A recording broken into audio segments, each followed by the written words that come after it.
സമ്പാദ്യം എന്ന് പറയുന്നത് ഒരുപാട് ഉണ്ടാക്കലല്ല, പിന്നെയോ വലാകിന്നൽ ഗിന ഗിന നഫ്സ്, richness is richness of hearts. ഹൃദയത്തിന് കിട്ടുന്ന ഒരു മുതലാളിത്തരമുണ്ട്, ഹൃദയത്തിന് കിട്ടുന്ന ഒരു സമ്പത്തുണ്ട്. എന്താണത്? ഞാൻ സംതൃപ്തനാണ് റബ്ബേ, അല്ലാഹുമ്മ ലക്കൽ ഹംദ് എന്നല്ലാതെ പൈസന്റെ എണ്ണം കൂടലോ ഡിജിറ്റ് കൂടലോ അല്ല സമ്പാദ്യമെന്ന് നബിയുനാ റസൂലുള്ളാഹി സ്വല്ലല്ലാഹു അലൈഹി വസല്ലം. ഇത് നമ്മൾ മനസ്സിലാക്കിയാലേ ഒരു ടെൻഷനില്ല.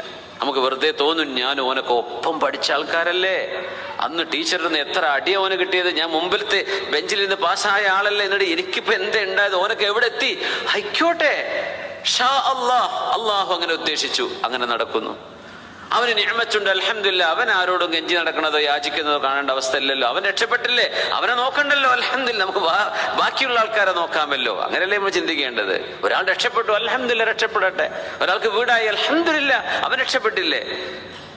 ഇങ്ങനെ ചിന്തിക്കാൻ മുഅ്മിനേ കഴിയൂ.